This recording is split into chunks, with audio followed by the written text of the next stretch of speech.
श्री स्वामी समर्थ. नमस्कार मंडळी. तर अधिक मास संपत आहे. शेवटच्या 5 दिवसामध्ये ही कामे करून पदरात पाडून घ्या पुण्य. सध्या अधिक मास सुरू आहे आणि हिंदू धर्मात अधिक मास म्हणजे पुरुषोत्तम मास हा अत्यंत पवित्र आणि पुण्यदायी महिना मानला जातो. दर 3 वर्षांनी अधिक मासाचा महिना येत असतो.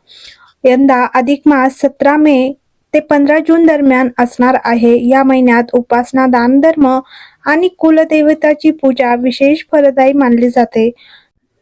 धार्मिक मान्यतेनुसार अनेक कुटुंबांमध्ये कुलदेवता किंवा कुलस्वामिनीची ओटी भरण्याची परंपरा आहे. तसेच या महिन्यात मुलगी तिच्या आईची ओटी देखील भरते.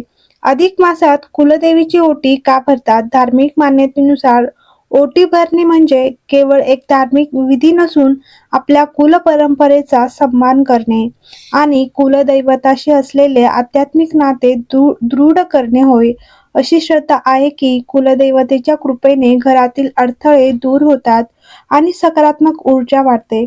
याचं नेमकं कारण जाणून घेऊया. अधिक महिन्यात कुलदेवतेची ओटी भरण्याचे धार्मिक महत्त्व. धार्मिक मान्यतेनुसार कुलदेवता ही संपूर्ण कुळाची रक्षणकर्ती आणि कल्याणकारी शक्ती मानली जाते.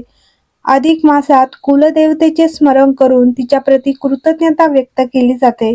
घरातील सुख, समृद्धी, आरोग्य आणि वंशवृद्धीसाठी आशीर्वाद मिळावा म्हणून ओटी भरली जाते. अधिक मासातील पूजा आणि दान याचे पुण्य अनेक पटीने वाढते अशी श्रद्धा आहे.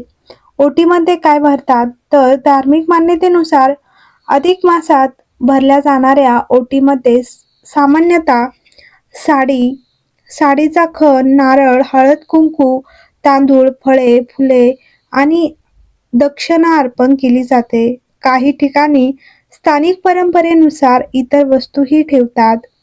तर अधिक मास शेवटच्या दिवसाचे धार्मिक महत्त्व काय आहेत? जर आपण संपूर्ण महिना व्रत किंवा पूजा करता आली नसेल तर शेवटचे दिवस अत्यंत शुभ मानले जातात. यात येणारी एकादशी, प्रदोष, मासिक शिवरात्री आणि सोमवती अमावस्या या तिथींना विशेष महत्त्व असते. दानधर्म. या शेवटच्या दिवसामध्ये दानधर्म, वस्त्रदान आणि दीपदान केल्याने पुण्यफळ प्राप्त होते. पितृतर्पण. अधिक मासाची अमावस्या पितरांचे आशीर्वाद मिळवण्यासाठी अत्यंत उत्तम मानली जाते. या दिवशी पितरांच्या नावाने पाणी किंवा अन्नाचे दान करावे. तसेच पूजापाठ. या दिवसात भगवान विष्णूच्या ओम नमो भगवते वासुदेवाय या मंत्राचा जप करावा. तसेच अधिक मासात मुलगी आईची ओटी का भरत असते? अधिक मासात मुलीने आपल्या आईची ओटी भरण्याची प्रथा अनेक कुटुंबामध्ये श्रद्धेने जोपासली जाते. ही प्रथा मुख्यतः कृतज्ञता, सौभाग्य आणि मातृऋणाची जाणीव व्यक्त करण्याशी संबंधित आहे. धार्मिक आणि सांस्कृतिक महत्त्व. आई ही घरातील लक्ष्मीचे आणि अन्नपूर्णेचे स्वरूप मानले जाते. त्यामुळे अधिक मासासारख्या पुण्यकाळात मुलगी आईचा सन्मान म्हणून तिची ओटी भरते. आईने दिलेल्या प्रेम, संस्कार आणि त्यागाबद्दल कृतज्ञता व्यक्त करण्याचा हा एक सुंदर मार्ग मानला जातो. विवाहित मुलीने आईची ओटी भरल्यास आईच्या सौभाग्य, आरोग्य आणि कुटुंबाच्या कल्याणासाठी शुभ मानले जाते. ओटीत काय दिले जाते?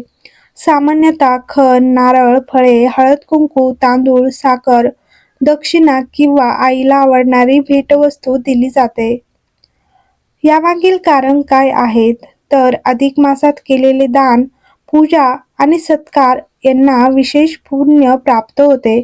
त्यामुळे मुलगी आईची ओटी भरून तिचे आशीर्वाद घेते आणि घरात सुख समृद्धी नांदावी अशी प्रार्थना करते.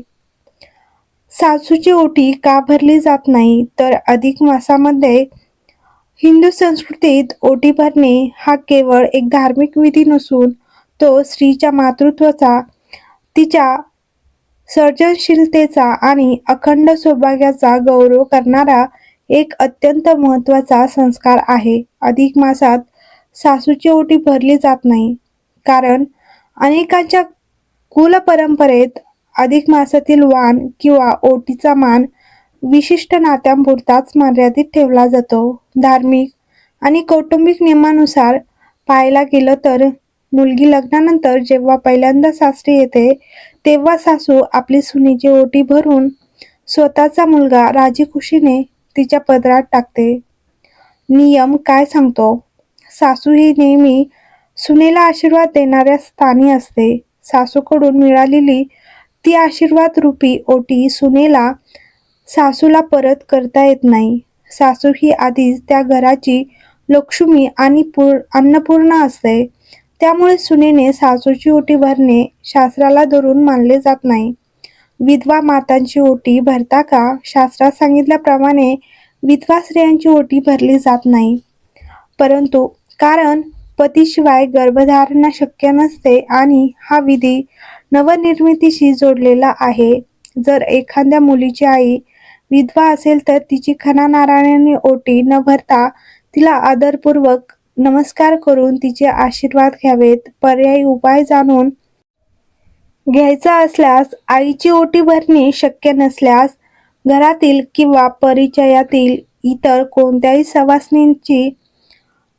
सवासनी स्त्रीची ओटी भरावी. यामुळे सौभाग्याचे उत्तम आशीर्वाद लाभतात. तसेच अधिक महिन्याच्या या शेवटच्या 5 दिवसामध्ये काय करावे? मंत्र जप आणि नामस्मरण. या महिन्यात भगवान विष्णू म्हणजेच पुरुषोत्तम हे मुख्य देवता आहेत. त्यामुळे जास्तीत जास्त नामस्मरण करावे. सात्विक आहार, उपवास करावा आणि सात्विक अन्न ग्रहण करावे. दान आपल्या क्षमतेनुसार गरजू व्यक्तींना दान द्यावे. काय टाळावेत? तर मांगलिक कार्य टाळावीत.